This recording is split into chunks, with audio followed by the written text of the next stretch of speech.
Bem-vindos. Nós vamos ter hoje uma das primeiras sessões no âmbito do conjunto de mesas redondas, seminários, que a candidatura do Dr. Pedro Machado promoveu e vai promover, no sentido de discutir alguns dos temas mais importantes para o futuro do Conselho.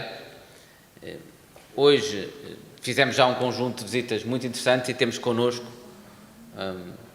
uma série de personalidades e de especialistas, quer aqui da Figueira, pessoas como o Eurico conhece muito bem esta realidade, quer pessoas como a Teresa Gamito, que é uma especialista nesta área, quer igualmente pessoas com responsabilidade pública, como são a deputada Lídia Pereira, do Parlamento Europeu, e o deputado Cristóvão Norte da Assembleia da República.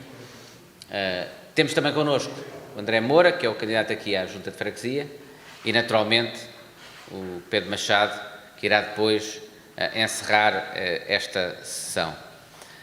Vamos começar, talvez, se não se importar, e se a Lídia estiver bem para ti, sim. Podemos começar talvez pela Lídia Pereira, pela deputada Lídia Pereira, o conjunto de intervenções. Eurodeputada, sim. Deputada ao Parlamento Europeu, eurodeputada. Membro do Parlamento Europeu, também sei. Ok. Muito obrigada, muito boa tarde e começar por cumprimentar o Pedro Machado e congratulá-lo por este grande desafio e estamos aqui, eu pelo menos estou empenhada em fazer da Figueira, ou fazer da Figueira futuro. E cumprimentar, claro, o Miguel, o Cristóvão, a Teresa Gamito e todos os outros que hoje nos acompanharam. É um grande gosto poder estar aqui porque a política, o poder local é, para mim, dos principais intervenientes. O poder local conhece as comunidades, conhece as necessidades das comunidades, das empresas, das famílias e, portanto, de Bruxelas ou de Estrasburgo para aqui é o que me faz sentido para depois poder levar as preocupações. E, portanto, sem mais delongas, um dos principais temas em que eu tenho trabalhado é, sem dúvida, o ambiente. Eu faço parte das comissões de Economia e faço parte da Comissão também de Ambiente e tenho tido aqui uma preocupação com as questões das alterações climáticas e, em particular, do parente pobre das alterações climáticas, que é a própria adaptação às alterações climáticas. E aquilo que nós vemos hoje, sobretudo nas zonas costeiras, a erosão provocada pelo avanço do mar e todas as consequências que daí advêm, é preocupante para o conjunto dos várias, não só das famílias, mas também das empresas e do ecossistema aqui envolvente. E, portanto, é fundamental olharmos para essa problemática e, sobretudo, não é só olhar, é agir. Eu acho que aí é uma das grandes falhas que nós identificamos hoje. Da parte da União Europeia há uma preocupação clara que tem sido colocar o ambiente no topo das prioridades políticas e exemplo disso é a Lei Europeia do Clima, que nós temos agora aprovado, é o Pacto Ecológico Europeu, o Green Deal, é a forma como os investimentos e o dinheiro que vai ser disponibilizado, seja através do quadro financeiro plurianual, o chamado Orçamento Europeu, seja através do Fundo de Recuperação, ter aqui uma grande componente de investimento na área ambiental. Mas é claro que nada disto se materializa imediatamente em ações concretas, essas cabem ao poder local, em concertação com os governos nacionais e, portanto, havendo esta prioridade, é depois necessário passar à ação e é aí que eu acho que tem pecado, aquilo que nós podemos observar hoje, em que há, de facto, muito por fazer. Fiquei surpreendida com esta tecnologia, não sei se posso chamar assim, dos geotubos, não é? Que tem aqui também uma agravante, a toxicidade que depois se transmite para os oceanos pela envolvente que tem dos plásticos. Portanto, há aqui uma grande uma ameaça ao ecossistema. Portanto, dizer-vos que temos aqui vários instrumentos europeus disponibilizados para as comunidades e para o poder local poder utilizar, mas de facto tem que haver essa consequência E, portanto, naquilo que me parece também importante, como disse no início, a adaptação às alterações climáticas, do ponto de vista da construção de infraestruturas, há aqui uma série de alterações que nós hoje já verificamos e que podem muito bem ser irreversíveis. O que exige da nossa parte, o que exige dos executivos, seja autárquicos, seja governamental, essa preocupação e de fazer disso, das decisões que nós tomarmos, seja a nível como disse já, dos investimentos, mas da própria visão que aqui o poder local e que os outros níveis de governança têm, e que me parece que não pode ser passada para trás. Como eu dizia, a adaptação às alterações climáticas, e eu creio que é isso que vemos um pouco ao longo da nossa costa, da nossa extensa costa atlântica, exige aqui uma ligação entre, seja as alterações climáticas, seja depois também a questão da sustentabilidade social e económica. A sustentabilidade, que durante muitos anos esteve em voga, depois morreu um pouco, vem do latim, não é? Sustentar, defender, conservar. E aquilo que nós vemos aqui parece-me que não é tanto de conservar, está ao abandono.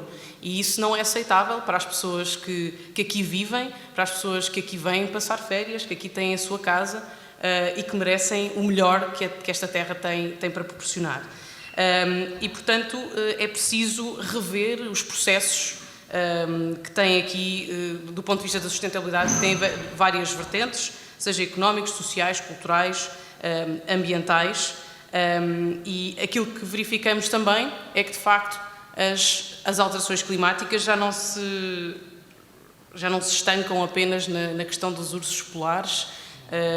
Nós cada vez mais sofremos com a imprevisibilidade do clima. Aliás, hoje é um pouco estamos aqui um pouco, se me permitem a expressão, entalados com a chuva e com a tempestade, que não sei qual é que era esta semana, não sei qual era a tempestade, mas havia uma tempestade, e portanto há aqui um aumento da frequência dos fenómenos climáticos extremos, seja secas prolongadas, seja depois cheias, seja vagas, incêndios e muitos mais.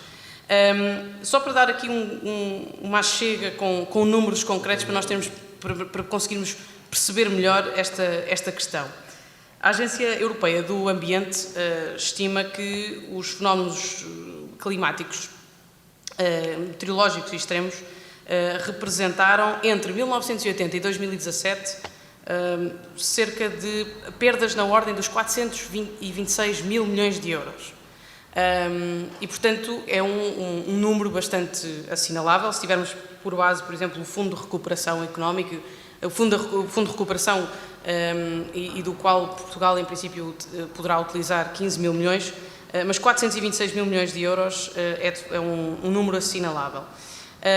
E se nada for feito, e neste ponto, se nada for feito, não é só na parte da mitigação, é na parte da adaptação. Podemos estar a falar depois de um custo previsto anual possa multiplicar por 15 vezes nos próximos anos. E, portanto, parece-me prioritário que, em conjugação com os vários atores aqui da sociedade, do Conselho da Figueira, que se possa transpor esta prioridade do ambiente, e que se possa trabalhar com ela e possa abrir outras portas, até mesmo ao nível do turismo, que possam neste momento estar encerradas ou comprometidas pelas dificuldades que nós aqui verificamos. Para terminar, eu acho que há aqui um potencial tremendo com o Pedro Machado em colocar o Conselho e fazer do Conselho no Distrito de Coimbra, a Figueira da Foz, novamente a referência balnear que ao longo dos últimos anos perdeu de certa forma, perdeu algum do seu fulgor do passado. Eu lembro-me, eu sou de Coimbra, vinha muitas vezes aos fins de semana com os meus amigos de comboio, e passar aqui uns dias bem animados, e várias vezes passei aqui fins de semana, mas essa tradição morreu um pouco ao longo dos anos. E, portanto, é preciso combinar estas prioridades políticas com a questão cultural, com o turismo, com as empresas que aqui fazem o seu negócio, e tentar estimular e tentar contribuir para um distrito mais dinâmico, que infelizmente tem estado um pouco adormecido e que merece aqui uma centralidade diferente. E uma centralidade não é só no nome, é combater um bocado a macrocefalia Lisboa-Porto, mas para isso nós precisamos de cidades, de municípios com uma visão, com ambição, e portanto eu acho que nesse sentido estaremos muito bem servidos com o Pedro Machado, e portanto era isso. Eu trouxe a Europa hoje aqui à Cova da Gala, onde costumo também vir aqui à Gala. Cova da Gala. Ok. Costumo ir ali para a Praia do Cabedelo, mas conto poder vir cá noutras ocasiões e mostrarmos aquilo que nós fazemos, trazer Bruxelas ao poder local, porque muitas vezes Bruxelas é assim um bicho-papão, mas disse-vos aqui algumas coisas daquilo que nós temos trabalhado e que tem um impacto efetivo no dia-a-dia das comunidades, e em particular no poder local. Muito obrigado. Muito obrigado, Lídia, e muito obrigado por teres também salientado o quanto a União Europeia fez das questões ambientais e das alterações climáticas uma das duas prioridades-chave na sua agenda política e, portanto, também dos apoios financeiros que vai disponibilizar aos seus Estados-membros, e a oportunidade que isso oferece, ao mesmo tempo, a territórios como este, que têm nessa matéria um desafio, que é um desafio de décadas já neste caso, mas que não tem conseguido ser abordado e resolvido de forma satisfatória e que tem dificultado também essa reafirmação da Figueira como um local central, não é apenas no centro de Portugal, mas eu creio em todo o Portugal, e penso que o Pedro tem aí eu direi mesmo um palmarés, enquanto Presidente do Turismo do Centro, que lhe oferece uma credibilidade que muito poucas pessoas, para dizer provavelmente mais ninguém, pode oferecer ou pode reivindicar nessa capacidade de voltar a colocar a Figueira, do ponto de vista turístico, como um pilar e um centro no nosso país. Mas eu direi que aquilo que ele demonstrou em matéria de turismo também lhe oferece autoridade e credibilidade para esperarmos dele muito mais para além daquilo que ele seguramente irá fazer na área do turismo. Como disse, a Lídia salientou e muito a oportunidade que os próximos fundos, quer nos programas de recuperação e resiliência, quer mesmo no quadro financeiro clássico, podem oferecer para abordar questões e desafios ambientais como este que temos aqui na Figueira, e não apenas na Cova Gala, em várias das praias. O mar, a relação com o mar, a praia, é realmente um dos desafios que no diagnóstico que fizemos de apoio à candidatura do Pedro Machado foi identificado como um dos desafios mais importantes que temos pela frente e que será seguramente uma prioridade do seu mandato. Mas devo dizer que provavelmente nós já tínhamos também alguns instrumentos financeiros que infelizmente não têm sido mobilizados de forma satisfatória, que poderiam já ter permitido começar a resolver esse problema. E penso que o deputado Cristóvão Norte nos vai, em parte, também falar disso, no fundo, da oportunidade que temos vindo a perder até agora. Temos vindo a perder porque, a nível central, não tem havido a aposta que devia existir na resolução destes problemas, mas também porque, a nível local, não houve suficiente capacidade de reivindicação, de mobilização, para forçar o Poder Central a dar a resposta a estes problemas que são fundamentais aqui para o território da Figueira. Cristóvão. Miguel, muito obrigado. Quero, em primeiro lugar, agradecer o convite ao Pedro Machado, cumprimentar-vos a todos e congratular o Pedro Machado pela circunstância de colocar no centro da sua intervenção política uma matéria tão relevante quanto esta.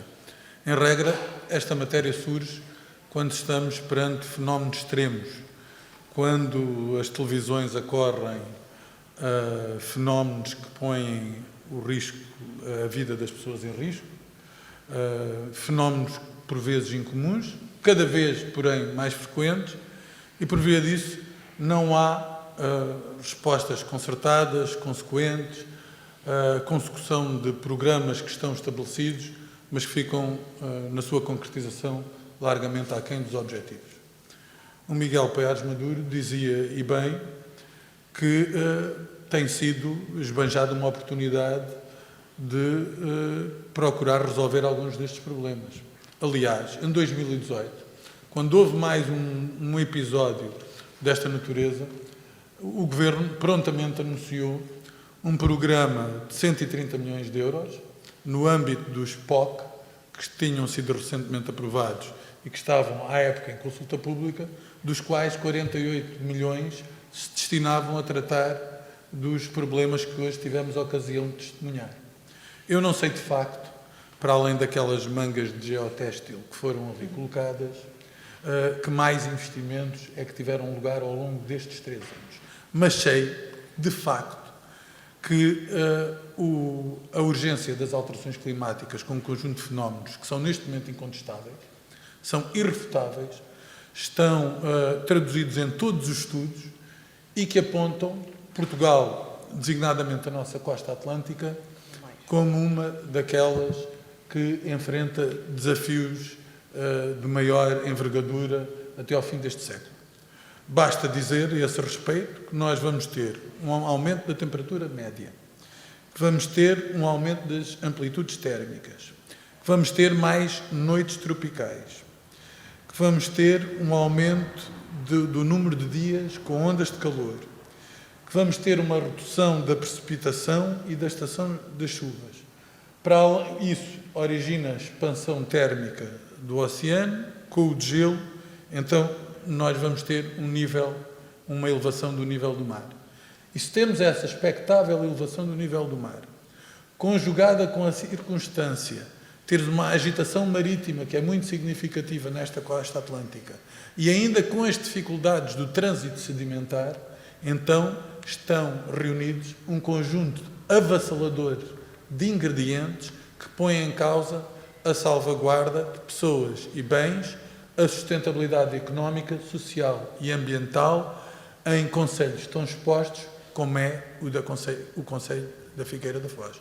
E, portanto, a mim causa-me alguma perplexidade, se me permitem dizer, que num concelho com este grau de exposição a riscos tremendos, que já estão diagnosticados, não ser do meu conhecimento, enquanto deputado da Comissão de Agricultura e Mar, que tem tratado de algumas destas matérias, qualquer diligência por parte do município da Figueira da Foz, no sentido de exigir ao Governo pronta atuação a respeito desta matéria e o cumprimento, pelo menos, dos remédios que estão expressos no quadro legislativo em vigor. Nós temos revisões de POCs que se vão fazendo, têm um conjunto de regras, nuns casos passa por adaptação às alterações climáticas através de medidas de mitigação, noutros casos por renaturalização, noutros casos por reestruturação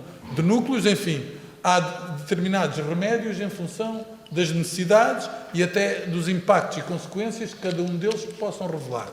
Agora, o que é absolutamente inacreditável é que haja uma gritante omissão por parte do Governo em relação a aspectos que são cruciais na salvaguarda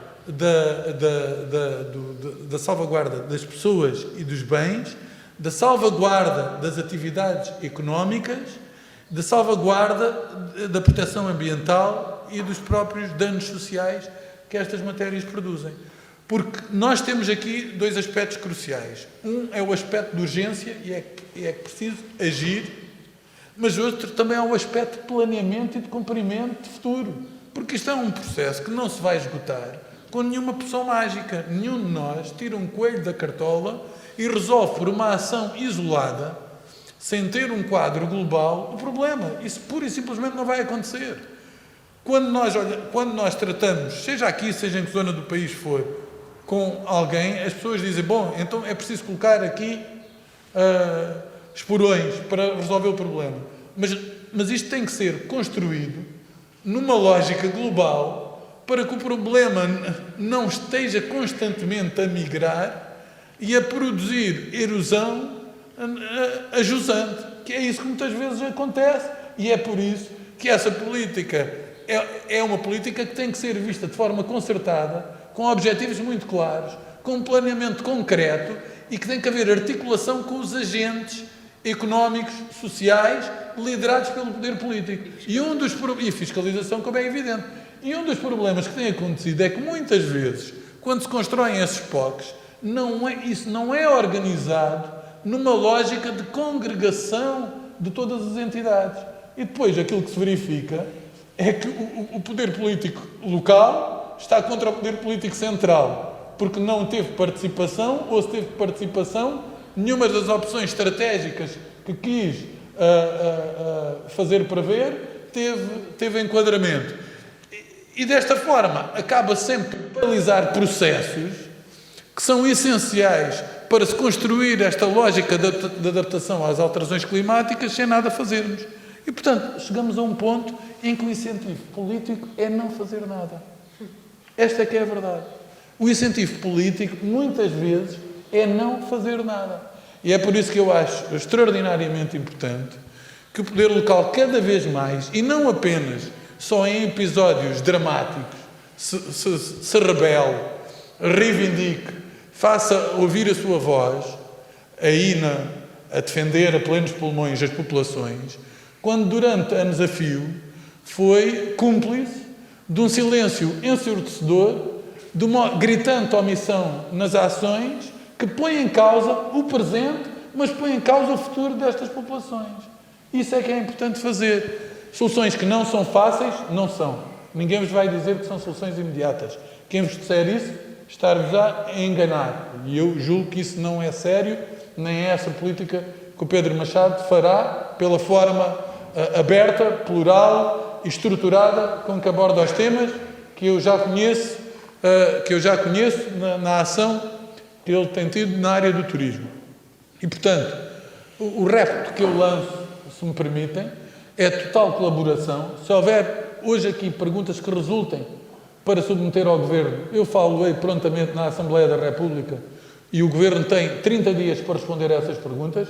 Predisponho-me desde já a ser veículo e fiel intérprete do conjunto de preocupações que sejam aqui expressas e colocar-me ao vosso dispor para aquilo que for absolutamente necessário. Em princípio, nas próximas semanas, o Grupo Parlamentar do PSD também apresentará um projeto de resolução na Assembleia da República mais global, exatamente porque isto já foi feito mais que uma vez, mas a inação do Governo neste momento é gritante. E é preciso pressionar politicamente para que haja ação. Dito isto, um último ponto. Estas intervenções estão previstas. E isto conduz-me para um problema mais global. O problema mais global é que nós hoje, enquanto país, estamos com menos investimento público do que o investimento público que tínhamos em anos de aguda crise financeira e que exigiu de todos nós um olhar muito espartano para o nosso dia-a-dia.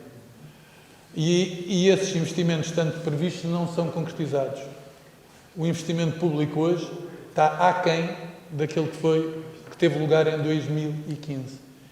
E, portanto, estamos a deixar para trás coisas que são essenciais para garantir condições de bem-estar, de dignidade aos nossos concidadãos. E é isso que nós não podemos permitir. Podemos discutir as soluções e aplicá-las e reconhecer que os recursos são finitos. Agora, o que não podemos é anunciar e enganar as pessoas e quem está no poder público municipal não ter sequer uma palavra de defesa das populações quando o Governo se compromete e não cumpre. Muito obrigado. Muito obrigado, Cristóvão. E eu começaria até por esse último ponto, de que falas, porque acho que tem de ser reforçado que é realmente a política, para ser séria, tem de ser feita com base na verdade. Não é com base no faz de conta. E infelizmente este Governo tem sido useiro e vezeiro em apresentar promessas de investimento todos os anos como se fosse bater recordes de investimento e ser, no fundo, o Governo que em democracia menos investiu. Portanto, durante anos que nos são apresentados como anos de recuperação económica, nós tivemos investimento público mais baixo do que nos anos mais difíceis da vida portuguesa ao longo do regime democrático.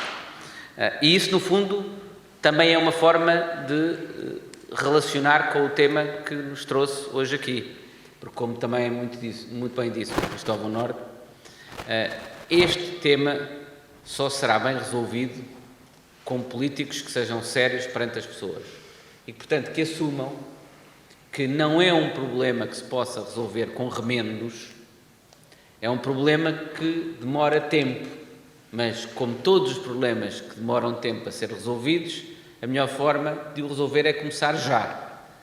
E isso, infelizmente, não tem sido conseguido, e eu acho que é aquilo que o Pedro Machado pode trazer, é essa capacidade de execução, não de enganar as pessoas, de dizer que vai resolver o problema agora, mas que vai começar a resolvê-lo agora.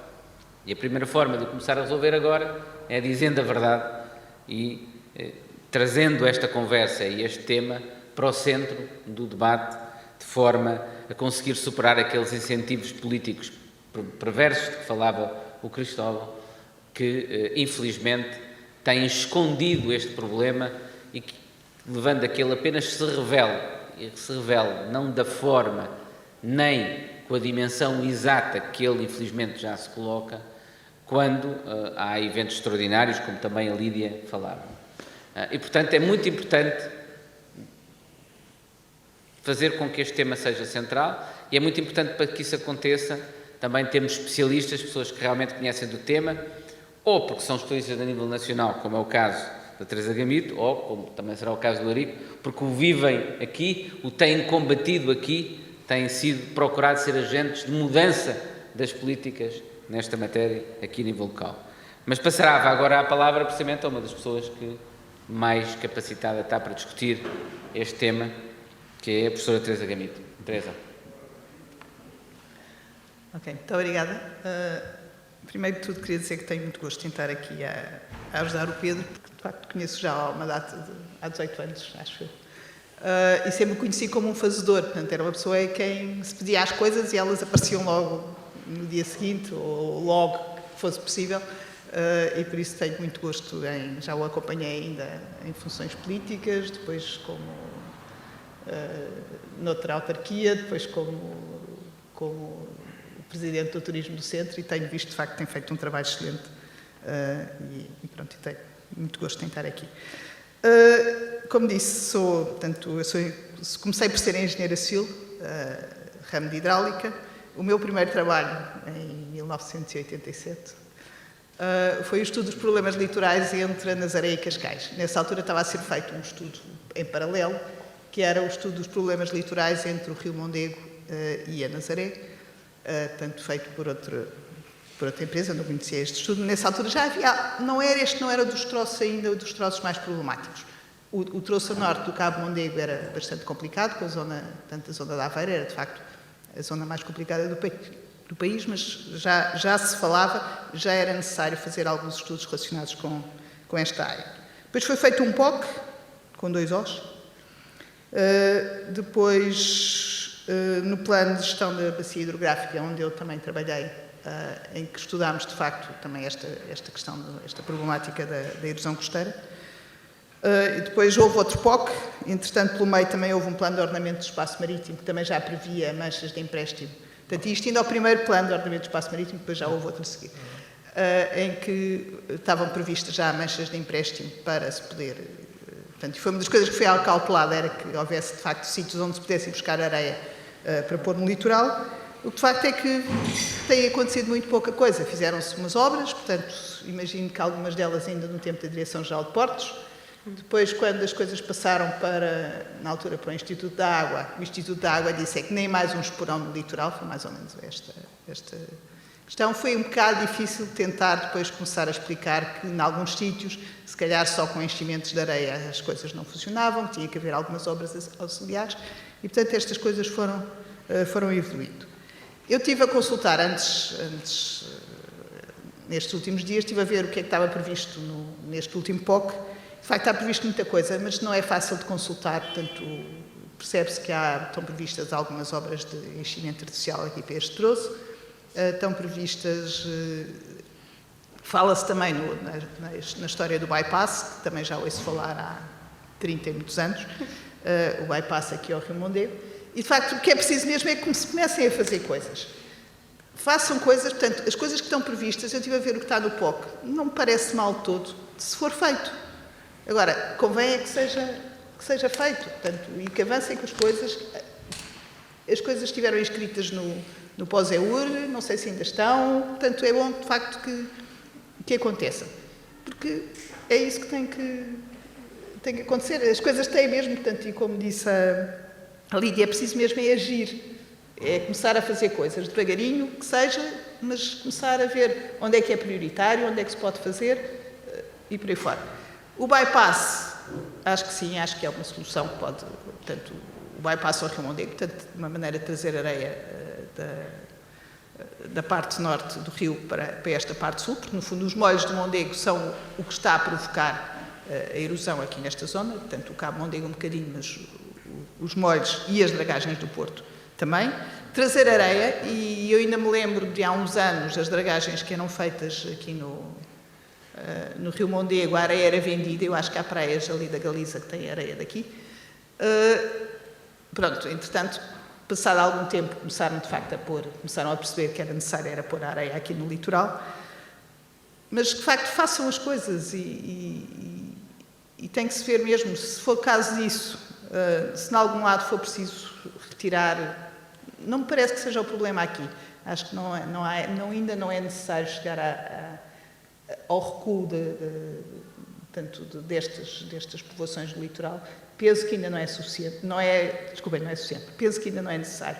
Não me parece que se agir, se atuar, não me parece que venha a ser necessário aqui. Noutros troços do litoral do país, acho que sim. Aqui acho que ainda se consegue resolver, se de facto se avançar para resolver. E pronto, acho que... Muito obrigado, Teresa, por esse enfoque, por um lado, por nos fazeres essa quase pequena história desses múltiplos planos e diagnósticos e projetos de iniciativas, e por outro lado, para alertares para a circunstância de, infelizmente, muito poucos terem traduzido em ações concretas. Está aqui também alguém como o Eurico, que tem pugnado muito pela necessidade de transformar aquilo que são as preocupações comuns a tantos em ações concretas, e realmente frisaria outro aspecto que resulta daquilo que disse a Teresa, que é a importância da transparência e a falta que temos tido dessa transparência. O Eurico talvez possa falar disso, de um estudo que tinha sido encomendado, que teve origem inicialmente no governo que eu fiz parte, e que infelizmente nem sequer foi tornado ainda público, e que permitiria desde logo saber em que medida é que uma das principais iniciativas, ou algumas das principais iniciativas que têm vindo a ser avançadas, são ou não boas e qual é o custo-benefício inerente a elas. E é estranho que não se tenham dado esses passos, quer no sentido de concretizar potenciais alternativas que têm vindo a ser estudadas, quer de apresentar às populações qual é o custo e benefício, os resultados desses estudos, para que, se decide não fazer, pelo menos seja transparente quais são as razões e os motivos pelas quais se decidiu não fazer. Agora, não fazer, nem apresentar uma fundamentação e uma justificação para não se fazer, e mais, se esconder estudos que podem até justificar, pelo contrário, investimentos que poderiam responder a estes problemas, é que é particularmente lamentável. E, infelizmente, é isso aquilo a que temos assistido, e se calhar é isso que explica que algo que a Teresa disse, e que no fundo confirma algo que o Cristóvão também tinha dito, que é a circunstância de nós termos verbas inscritas no PO-SEUR, que eu conheço bem, que poderiam permitir financiar estes investimentos não estarem sequer a ser executadas. É lamentável ver a realidade a que nós assistimos hoje e saber que praticamente metade, se não mais de metade ainda, dos fundos não estão executados.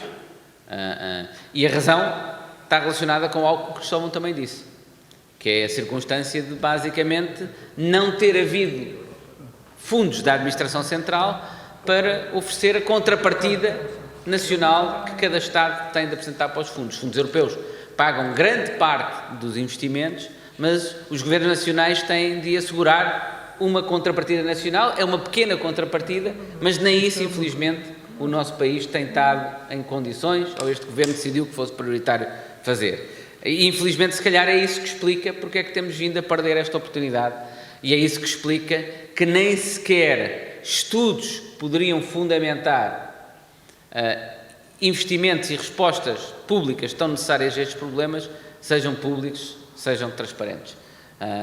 Dou a palavra agora ao Eurico, que é alguém que conhece muito bem a realidade concreta e que tem vindo a pugnar e a batalhar para que esta questão seja central aqui no município e seja atendida adequadamente pelo Governo Central. Eurico. Muito obrigado, Pedro. Miguel. Muito obrigado, Pedro, pelo convite. Para quem não me conhece, não sei se aquele senhor me conhece, eu sou Eurico Gonçalves, sou surfista e também vadio. Vadio pelo tempo disponível que eu tenho para pensar nestes assuntos. Portanto, aquilo que me traz aqui, mais uma vez, é tentar perceber porque é que não há uma resposta, e a resposta à pergunta que eu formulo agora, que já foi formulada pelos partidos com assento na Assembleia da República a este Ministro, é onde é que está o estudo do bypass. O estudo do bypass foi lançado em 2017, a pergunta foi formulada em 2017, o estudo do bypass foi lançado em 2019 e estamos em 2021 e aí o estudo não existe. Não existe ou não é público? Aliás, não é público. Não é público. Ainda não está cá fora. Aparentemente existirá, mas não é público. Mas essas questões não sei, as minhas questões não são. Ok. Terá a oportunidade de depois colocar as suas questões, está bem? Portanto, aqui a questão que está em cima da mesa é exatamente essa. É como o Miguel dizia há bocado, estar na vida pública e falar a verdade. E a verdade que se nos apresenta aos nossos olhos é que nós temos o maior desastre ambiental da nossa costa, que não está a ser tratado como tal. E porquê que é o maior desastre ambiental?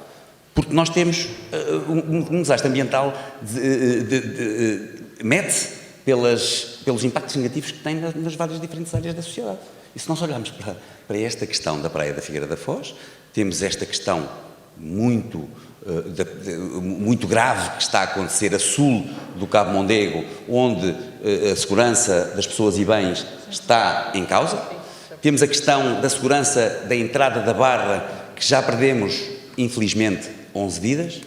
Temos a questão daquele areal e do peso que tem na memória coletiva da nossa cidade e no peso que tem em todos nós, no desagrado e na depressão que nos cria só de olhar. E, portanto, temos a desvalorização imobiliária, a desvalorização do nosso turismo. Portanto, temos aqui uma questão para resolver todos juntos. E quando eu digo todos juntos é porque é uma questão transversal. É uma oportunidade única de começarmos a trabalhar com a natureza e não andarmos a trabalhar a vida toda contra a natureza. Dar espaço à natureza. Dar espaço à natureza. A mim foi-me perguntado aqui há uns tempos porque é que esta solução que nós defendemos vai ser diferente daquela que se defendeu, que era aos 400 metros, a extensão dos 400 metros, que nos criou ainda um problema maior. E a resposta é simples, a resposta é muito simples, é que nós aqui temos uma oportunidade única de trabalhar com a natureza, ajudar a natureza a fazer aquilo que nós impedimos que ela fizesse, que é esta transposição sedimentar, esta deslocação. Nós temos aqui à frente a nossa célula sedimentar não começa em Aveiro, começa no Rio Douro, e é do Rio Douro que vêm os sedimentos que também lá temos outro problema com as barragens, mas isso é outro problema a seguir. É do Rio Douro que vêm os sedimentos, que depois deslocam 1 milhão de metros cúbicos até à Nazaré, que é onde se somem a maioria dos sedimentos, os sedimentos maiores, que hoje em dia já se sabe que alguns passam e vão para Peniche e por aí em diante. Portanto, neste momento, eu acho que nós estarmos focados no problema é estarmos focados na pergunta que se tem que fazer rapidamente ao Governo. Outra vez, onde é que está, Sr. Ministro João Pedro Matos Fernandes, onde é que está o estudo? O estudo está pronto, nós sabemos que o estudo está pronto. Nós temos fonte segura, na APA já têm mais de 90% do estudo pronto e agora só falta vontade política para efetivar aquilo que lá está. E nós também sabemos que neste estudo de análise de custo-benefício da transposição sedimentar das Barras de Aveiro e da Figueira da Foz, aquilo que está mais na linha da frente é exatamente a construção ou a aplicação de um sistema ou seja, de um sistema de dragagem permanente que faça este reequilíbrio sedimentar que é tão necessário à nossa costa. O Grupo de Trabalho Litoral, criado pelo ex-ministro Moreira da Silva em 2015, 2014, aliás, 14 porque foi quando nós fomos assolados pela tempestade Hércules, que pôs a nu aquilo que nós não andávamos a querer ver. E então, nessa altura, o ministro chamou alguns dos maiores especialistas, criou um grupo de trabalho coordenado pelo professor Filipe Duarte Santos, que fez um levantamento da nossa costa para as alterações climáticas, todo este... E daí resultou, exatamente como aqui a engenheira Gamito falou, que resultou esta identificação destas bolsas sedimentares, destas bolsas em fim de ciclo, de areias em fim de ciclo, que teriam que ser repostos no sistema, na deriva, para fazer então a tal defesa. Fazer isso por terra, não por mar, porque nós perdemos anos e anos e anos a dragar aqui à frente e a pôr numa tal deriva que a APA identificou e que se sumiram as areias todas, não foram, e nada foram benéficas para as populações, foi para o Porto tornar-se navegável e, portanto, tudo aquilo que for para além disto é assente num equívoco, tal como esta conversa que anda para aí dos tais 3 milhões de metros cúbicos, que não se percebe porquê, porque o que está previsto no POC e o que foi identificado como solução pelo Grupo de Trabalho Litoral foi a movimentação, isto em 2015, foi o relatório final, a movimentação de 10 milhões de metros cúbicos de areia com o máximo de urgência. Portanto, 6 anos depois, se calhar já não estamos a falar de 10 milhões de metros cúbicos, já estamos a falar de um volume ainda maior, que nos custará muito mais dinheiro toda esta inação nestes últimos 6 anos. E, portanto, para quem me conhece e para quem sabe o percurso que nós temos nesta área, nós vamos continuar a aproveitar as eleições, quer sejam elas as autárquicas, quer sejam elas as presidenciais, as europeias, para meter este assunto na agenda e, de uma vez por todas, influenciar positivamente a governança, a sociedade, para que todos juntos possamos fazer esta mudança, porque ela é imperativa. A Figueira não tem capacidade, o país não tem, mas a Figueira não tem capacidade de aguentar e de manter uma praia daquele tamanho. É financeiramente inviável, tal como o Porto será inviável se aquela praia se mantiver daquele tamanho.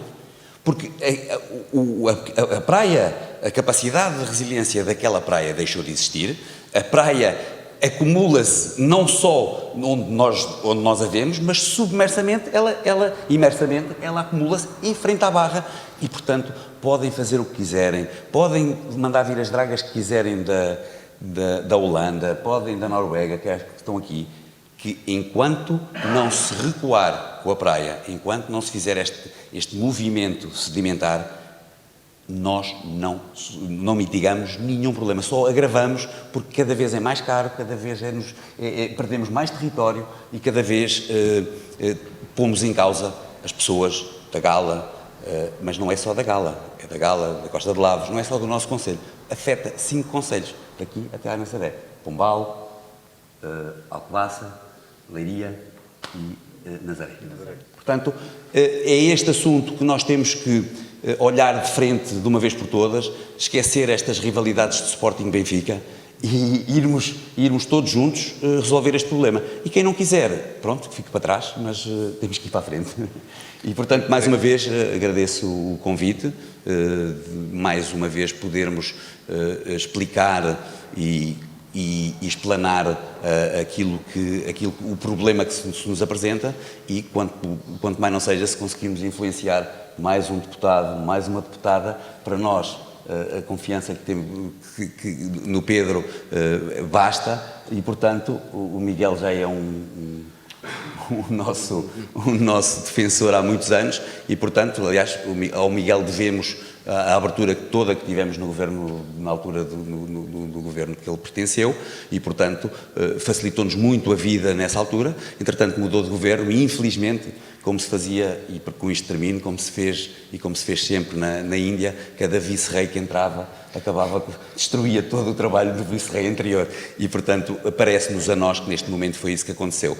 Mudou o governo e as políticas para a proteção da nossa costa mudaram e 10 anos depois continuamos aqui, infelizmente, com o SOS Cabedelo vivo, que não devia estar. Mas pronto, muito obrigado. Obrigado, Eurico, e tenho a certeza que, pelo menos em relação à questão e ao pedido de transparência quanto ao estudo que teremos ali no Cristóvão Norte e no grupo parlamentar do PSD, mais uma força dentro do Parlamento a exigir essa transparência. Eu peço desculpa, Miguel, o Governo respondeu ao Bloco de Esquerda, que fez uma pergunta há sensivelmente 3 meses, fez em novembro, e respondeu agora há 3 semanas ou 4 semanas a dizer que respondeu em fevereiro a dizer que no primeiro trimestre, no final do primeiro trimestre apresentaria o estudo, mas já passou. Já passou o primeiro trimestre. Julgamos que já passou. Fazer um follow-up. Tem que se fazer a pergunta outra vez. É um padrão de comportamento, a falha de cumprimento de uma promessa compensa-se com uma nova promessa, mas nós temos muito pouco tempo, porque temos de ceder esta sala está à nossa disposição por pouco tempo. Vamos começar pelo André Mora. Para as alegações finais. Pronto, antes de mais, o meu nome é André Mora, sou candidato aqui a São Pedro pelo PSD. O Pedro desafiou-me para este projeto, tive todo um gosto em aceitar este projeto porque percebi que o Pedro é dos meus, é pessoa de projetos para projetos e não deixa projetos por fazer, nem deixa projetos a meio caminho, prometeu isto ou aquilo e não o fez. E esta é a minha forma de estar e de trabalhar, a quem me conhece, e portanto, isso fez com que aceitasse o desafio, principalmente por causa desta questão da erosão costeira, é uma das questões, e o Pedro transmitiu muita segurança nisto. Portanto, eu queria deixar, primeiro que tudo, 4 agradecimentos a 4 pessoas. Uma é o Pedro Cruz, que está aqui hoje presente e eu agradeço, por aquilo que faz desde 2006. Não estamos a falar de hoje, não estamos a falar de ontem. O Pedro começou a erosão costeira em 2006. Outro, o António Agostinho, o Eurico e o movimento SOS Cabedelo, e agora mais recentemente a Cláudia, que fez também uma intervenção boa. Eu queria esclarecer que foi divulgado dentro dos canais possíveis esta ação. Não foi escondida. Estamos num espaço fechado e não podemos convidar para aqui 500 pessoas. E queria também deixar claro que isto vai ser transmitido e todos podemos ter a oportunidade de chegarmos depois à frente nas redes sociais, o que seja. Sim, eu queria ainda acrescentar que o momento certo para debater isto, para pedirmos satisfação, é na Assembleia de Freguesia e na Assembleia Municipal.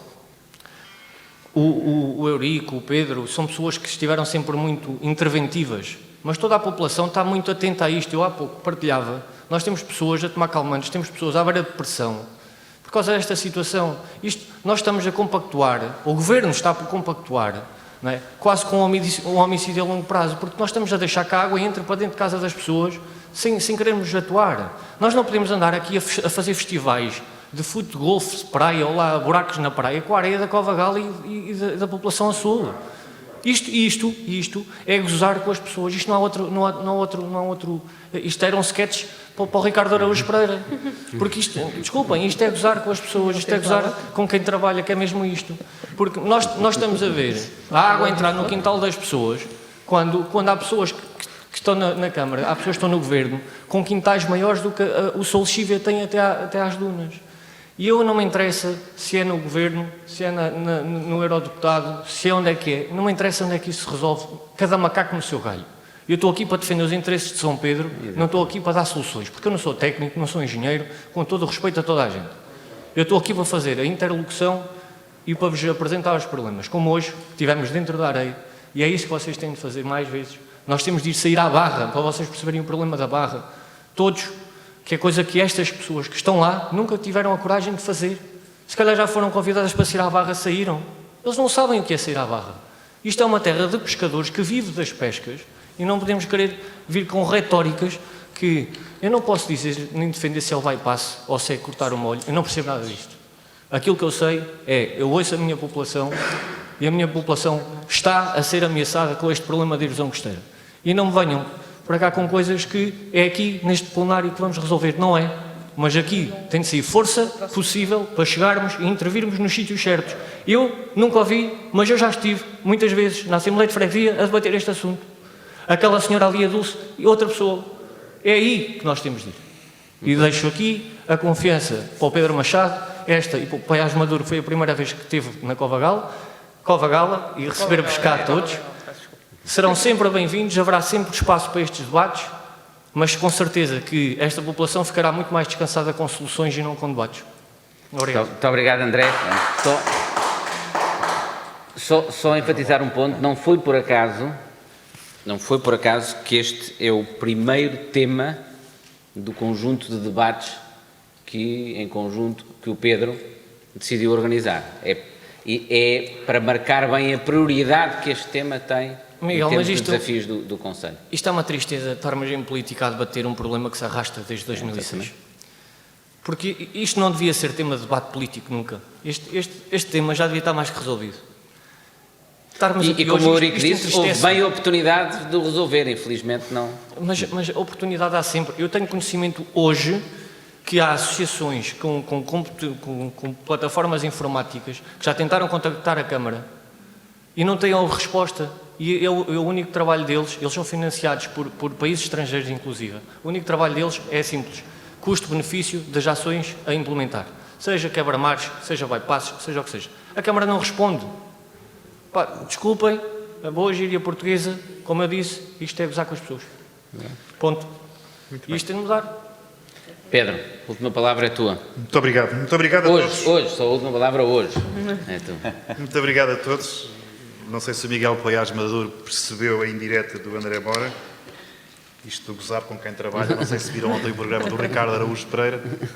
O convidado era o Miguel Paiás Maduro e, portanto, é ainda uma extensão do programa de ontem à noite. Não, mas falando a sério, queria agradecer-vos muito. Queria agradecer muito ao painel, em particular a quem se deslocou. O Miguel Paiás Maduro é da casa, é da terra, é um figueirense e, portanto, estamos a jogar em casa. O Eurico também. Falta aqui o nosso Miguel Figueira, que está fora da região, razão pela qual não pode estar presente. E, obviamente, os cumprimentos mais extensivos e formais, para começar pelas senhoras. A Lídia, nossa eurodeputada, sendo uma mulher da região de Coimbra, mas naturalmente, e bem disse, trouxe-nos aqui Bruxelas. O Cristóvão veio do Algarve, de propósito, para esta nossa jornada de trabalho e trazer a sua experiência e a sua intervenção na nossa Assembleia da República. A Teresa Gamito, que já teve funções de assessoria ao mais alto nível no Governo de Portugal e uma extraordinária e especializada técnica nestas matérias. E, obviamente, no André Mora, cumprimento a professora Dulce Pedrosa, que aqui está em representação da nossa candidatura enquanto cabeça de lista na Marinha das Ondas. O José Elísio já esteve connosco, não pode estar agora, mas que de alguma forma sinalizam aquilo que foi o percurso que fizemos durante a tarde de hoje Leirosa, naturalmente Costa de Lavos e Cova Gala, e obviamente também, permita-me, a doutora Dulce e o António e os amigos que aqui estão, aquilo que representa de facto o interesse coletivo sobre a matéria das alterações climáticas, da erosão costeira, bem como o amigo que nos colocou as questões, uma palavra ali para Tavaredo, para o João Amorim, o que significa que a margem norte também está preocupada com os problemas da margem sul, o que é um bom sintoma, assim como o Pedro e a equipa que nos acompanha. Eu gostava de deixar 4 mensagens muito simples. A primeira tem a ver com a forma como interpretamos o modelo de governação por prioridades para o Conselho da Figueira da Foz. E eu, simbolicamente, fiz 2 iniciativas públicas. Uma com a Casa, com a Associação dos Sem-Abrigo na Figueira da Foz, onde temos problemas graves de pobreza, muita dela escondida, outra à vista de todos, e que merece uma intervenção imediata, urgente, no que diz respeito àquilo que é olhar pelo outro, a solidariedade para com o outro, e, naturalmente, este problema urgentíssimo que está aqui, que é o problema da erosão costeira. E quisemos simbolicamente iniciar o conjunto das prioridades do debate político do presente e do futuro da Figueira da Foz, procurando encontrar soluções concretas, soluções eficazes, soluções imediatas para problemas graves. E por isso, André Moura, quando estamos aqui hoje, nós quisemos dizer e agradecer ao Clube Mocidade Covense o facto de nos abrir as suas portas para podermos fazer este debate. Nós estamos a dizer a todos os figueirenses que as questões mais urgentes, as questões que dizem respeito à salvaguarda da vida, da segurança, dos bens e das pessoas, estão na primeira linha das nossas prioridades do debate político. Seja ele local, regional, nacional ou internacional. Tudo faremos o que estiver ao nosso alcance para cumprir 4 dos desígnios que aqui hoje foram traçados pelas intervenções dos nossos oradores. Com a Lídia, a questão da sustentabilidade costeira e a questão da reabilitação dos territórios associados à nossa costa.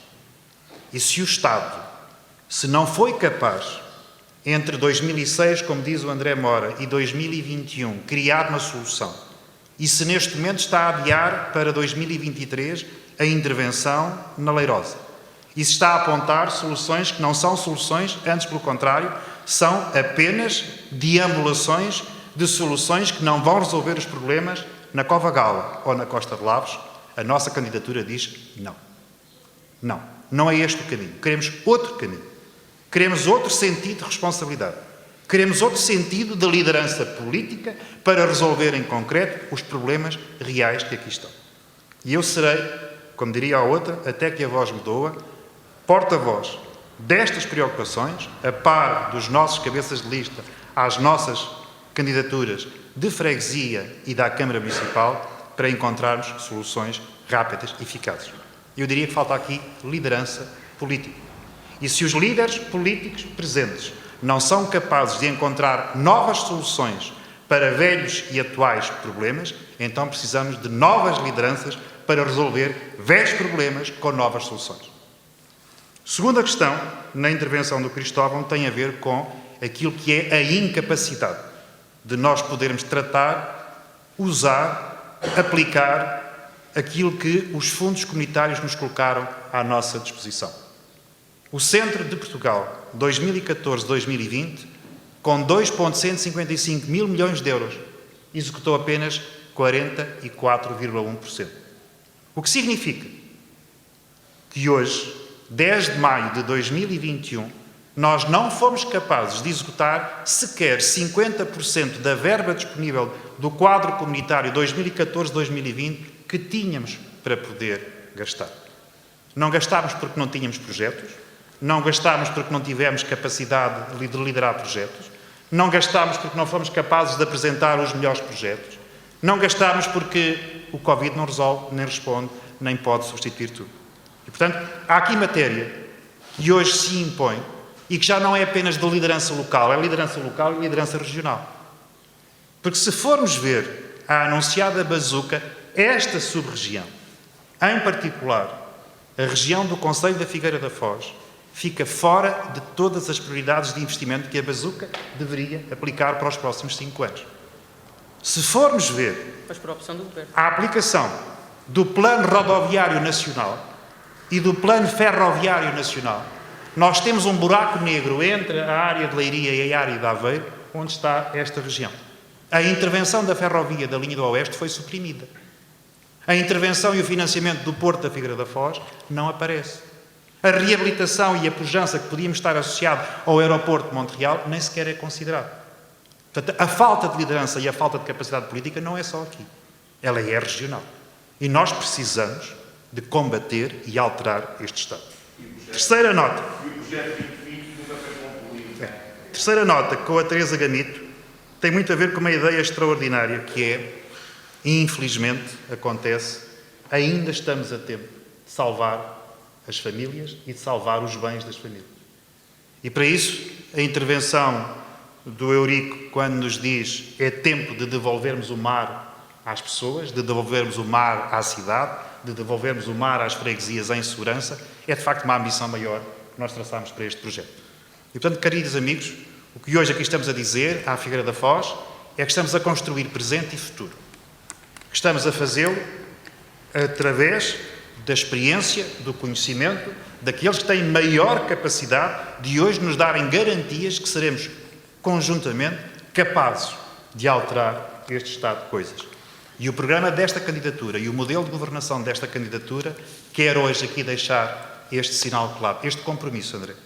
Este compromisso com São Pedro, com a Marinha das Ondas, com a Costa de Lavos, com o Paião, com o Alcaidão, que são as freguesias da margem sul, mas simultaneamente a pensar naquilo que é um desenvolvimento integrado com toda a margem norte, a começar pelos problemas que o Eurico aqui identificou e dos quais, não vale a pena escamotear, não somos alheios aos nossos concelhos vizinhos, seja Pombal, seja Alcobaça, seja Leiria, seja Nazaré. Uma estratégia integrada de combate às alterações climáticas e à erosão costeira não pode ser feita com base na Figueira da Foz. Tem que ter presente esta cooperação estratégica dos municípios, que neste caso incluem mais do que uma comunidade intermunicipal, a que estamos aqui a identificar, a de Coimbra, que vai até Cantanhede, António Carlos e muitas de outras que aqui estão, ou até Mira, e de Mira com a comunidade intermunicipal da região de Aveiro, e nós precisamos de reforçar os laços de cooperação em relação a estes territórios. Quero, por isso, terminar agradecendo mais uma vez, André, e agradecer ao Clube Mocidade Covense, àqueles que tiveram a disponibilidade de aqui estarem connosco. Querida Dulce, também muito obrigado por aquilo que tem acompanhado neste trabalho, e ao Tosé Carraco, que também ali está, ao Nuno Amar e muitos outros, que têm, ao Antonino, àqueles que se têm juntado a este movimento, e dizer-vos que da nossa parte fica aqui este compromisso associado a um abraço de cumprimento, de saudação e de agradecimento.